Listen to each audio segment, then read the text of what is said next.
Every generation thinks its diseases are new. But if you look closely, we keep getting sick in the same ways, just with different names. I've noticed this over and over. Take the Black Death in the 14th century, for instance. Europe was hit hard. Cities like Florence, Paris, and London were devastated. People lived packed together. Streets were crowded, and waste piled up everywhere. At the time, it must have felt like something mysterious and terrifying. But looking back now, it's hard not to notice the conditions were already there. The disease didn't come out of nowhere. It followed the way people were living. Looking back, the pattern is obvious, even if people at the time didn't understand it. A few centuries later, the 1918 influenza pandemic spread across the globe. Europe, North America, and parts of Asia were all affected. Soldiers crammed into trains and trenches carried the virus far and wide. Cities were overwhelmed, hospitals were full, and governments struggled to respond. The virus was different, but the pattern felt familiar. There was close contact, mass movement, and slow recognition. I can't help but notice how history seemed to repeat itself. And then there's COVID-19. It first emerged in Wuhan, China, but quickly spread to cities across Asia, Europe, and North America. Dense urban centers, international travel, and delayed awareness created opportunities for the virus. It wasn't entirely new. Human behavior and environments had been creating conditions for a pandemic like this for years. The virus just moved faster than people could react. It's not just about pandemics. Tuberculosis has been recurring for centuries in Europe and North American cities, where ventilation was poor. Cholera resurfaces when water systems fail, like it did in London in the 19th century, or in Bangladesh even today. And even chronic conditions follow patterns. Type 2 diabetes and heart disease appear more often in countries where processed food, sedentary work, and urban lifestyles are common. I realize disease is almost always a few steps behind what we're already doing. One of the things I've been thinking about is the delay. Industrialization in places like England didn't make people sick overnight. Poor sanitation in cities like Paris or Kolkata didn't cause cholera instantly. Conditions build quietly. And then one day, disease appears and feels sudden. But it's not the disease that's new, it's our awareness.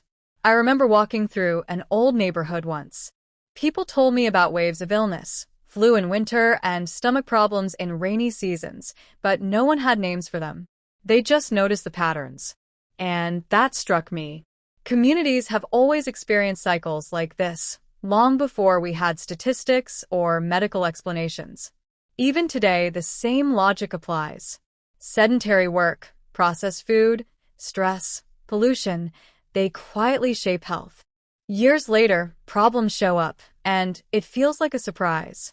But the pattern is the same. Human choices create conditions and health outcomes follow. The warning signs are usually subtle. A city might have poor ventilation, like old factories in Manchester or New York. A community might have unsafe water, like some regions in sub-Saharan Africa or South Asia. You don't see the problem immediately, but the conditions are there. And eventually disease follows. That's the delay effect. It's not random, it's the result of things we've already set in motion. Looking at history like this changes how I see today's health headlines. When a new outbreak happens, it's not entirely new. I start seeing echoes of past pandemics. Dense cities, travel, delayed action, these are the things that repeat. And noticing that makes it easier to understand what's happening without panic or confusion. From the Black Death in Europe to COVID-19, the diseases themselves change. But the story doesn't.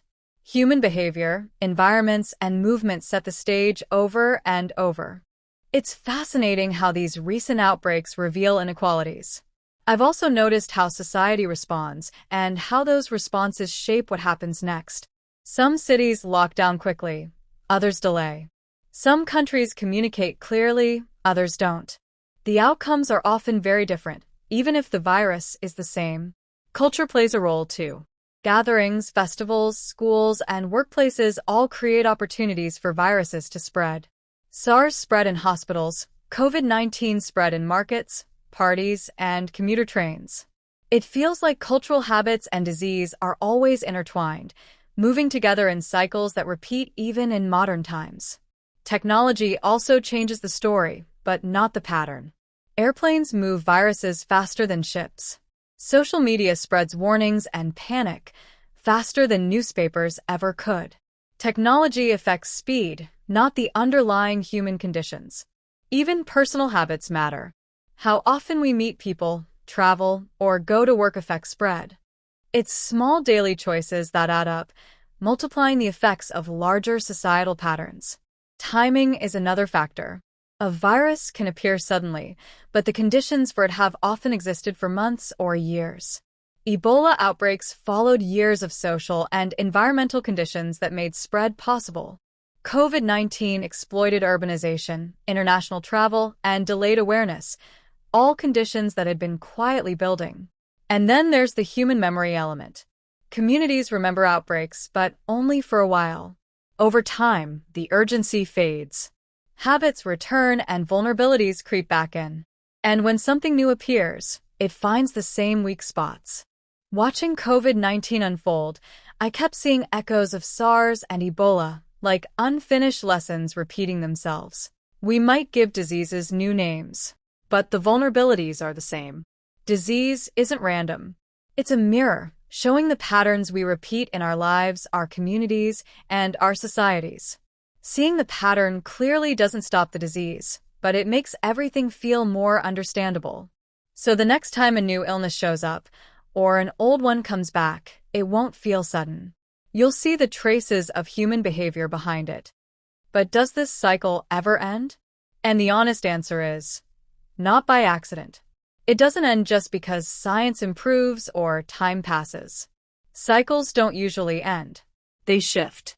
As long as humans gather, move, build, and adapt, health will keep responding to those choices. New technologies will solve some problems and quietly create new ones. Cities will get safer in some ways and more stressful in others. We fix one pressure point, and another forms somewhere else. What can change, though, is how quickly we recognize the pattern. It doesn't stop on its own. It only changes when the way we live actually changes. That's the hard part. Most of the things that create these problems feel completely normal.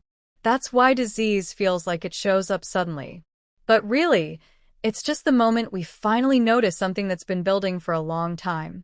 Most illnesses may never disappear completely, but I do think the cycle can slow down. It can hit less hard. And this usually starts when people notice patterns earlier instead of being taken by surprise. What changes things isn't panic. It's noticing earlier. It's recognizing patterns before they become headlines. When cities notice crowding before hospitals overflow. When people notice exhaustion before illness forces them to stop. When systems respond to strain instead of waiting for collapse. When we start paying attention to how our routines affect us. How our environments quietly shape health. Then maybe that's enough.